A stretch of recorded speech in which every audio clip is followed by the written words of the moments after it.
The Ghanaian general elections took place last week, and a new president-elect has been announced. Nana Akufo-Addo, a member of the New Patriotic Party, was named winner, defeating incumbent President John Mahama of the National Democratic Congress.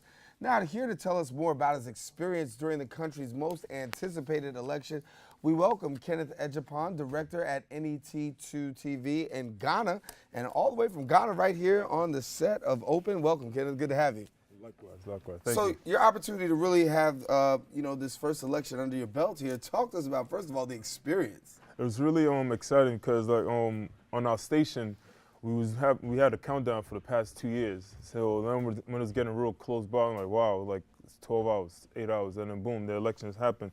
But anticipation was really great because a lot of people was talking about like peace. Is it going to be peaceful? Because a lot of people wanted change and whatnot. So it actually went very well, very well. So let's talk a little bit about these two candidates, because on one side you've got Nana Akufo-Addo, and then you've got President John Mahama. Yeah. So talk to us about, first of all, incumbent President John Mahama.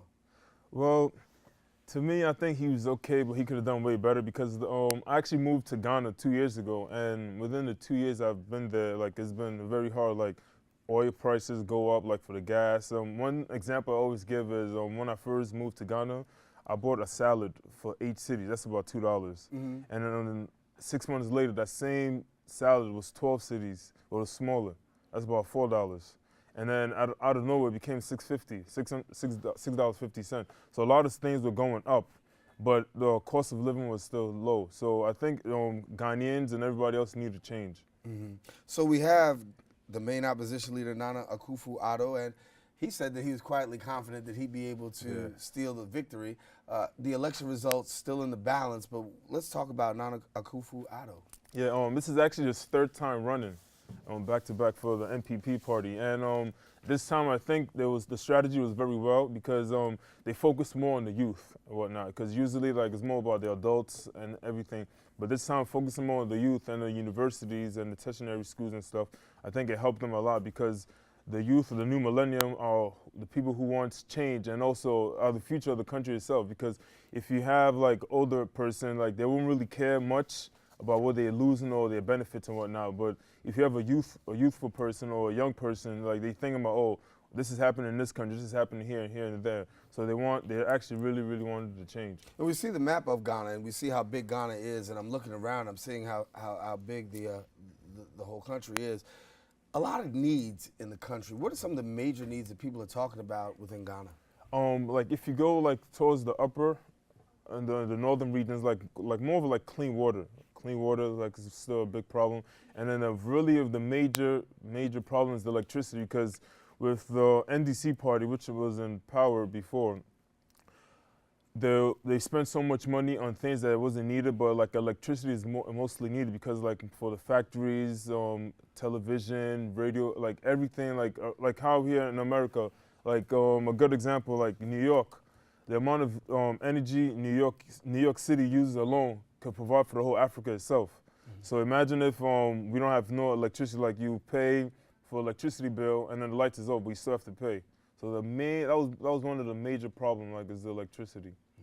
And when you talk about the public, obviously being engaged in the voting process, we talked about here in the United States this last election, while Donald Trump won by 2,000, while Hillary Clinton won by 2 million popular votes, Donald Trump still wins on the electoral side. But also the major number was 46% of Americans who could vote did not vote. Talk about the Ghanaian elections and how many people really engaged in that process. Because the last time we checked, there was about 15 million. The population of Ghana is 28 million, but 15 million people were registered to vote, but roughly around like 7 to 8 million voted.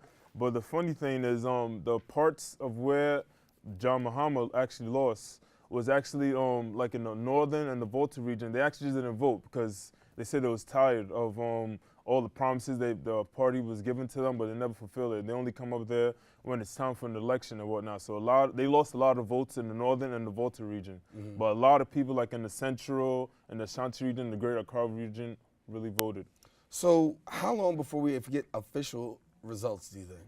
or maybe by the end of the week, maybe by the end of this week, because the election is actually a week ago today, so by the end of the week, yeah. So it takes a little bit while longer to really Yeah. talk. So there is a Ghana population here, Ghanaian population here, and people are definitely tuned into what's going on over there. What's the word on the street around here?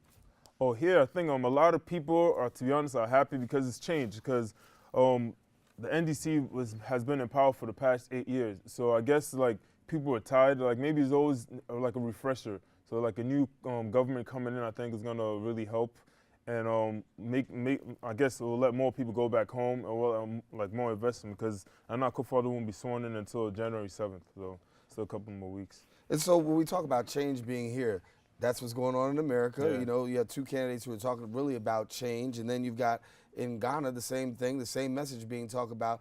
But the question that needs to be asked is change really here? Now, if Nana Akufo-Addo makes it in, do you think the change is going to occur? Yeah, I think change is going to occur. It may take a little longer, but let's say maybe like a year and a half or so. That's just my personal thing, but I think it will take a little longer. But because of all the damage that has been done already, like Ghana has been set back, so it will take more like refreshing, like moving forward and whatnot. And as far as Ghana and U.S. in relations, talk about that. What do you think is going to happen there? I think I think the U.S. and Ghana, they actually still have a good relationship, because the U.S. embassy is actually one of the biggest embassies in Ghana. It's like really big and whatnot. And there's a lot of trades and stuff that goes on between Ghana and the U.S., because even when President Bush was there, they actually have a highway named after President George W. Bush, because it was funds from the U.S. government. So what can we expect to see happening in the near future? Oh, in the near future, I think we should get more people should come visit Ghana. Like, don't believe everything you see on TV. It's like, oh, like it's a jungle and whatnot. Like, there's a lot of good tourism places like people should go and visit and whatnot. Because a lot of cocoa is actually from Ghana. Like the chocolate that we eat is actually all from Ghana. The raw material is actually all from Ghana, and the shea butter as well. So everybody should come and experience it themselves. So you're trying to say you're going to take me around when I go? Definitely come on down anytime. All right. Anytime. Kenneth Ejapon, thank you so much for sharing with us a little bit about the Ghana elections. As we said, Nana Akufo-Addo is taking on the incumbent President John Mahama. The election results should be in later this week. And of course, we'll stay tuned and update our audience to let you know exactly what happens with those elections. In the meantime, thanks for coming and sharing with us. Thank you. He's a reporter out there at NET TV, and glad to have him with us. Listen, stay tuned. We're going to be back with more show right after these messages. We'll be right back right after this.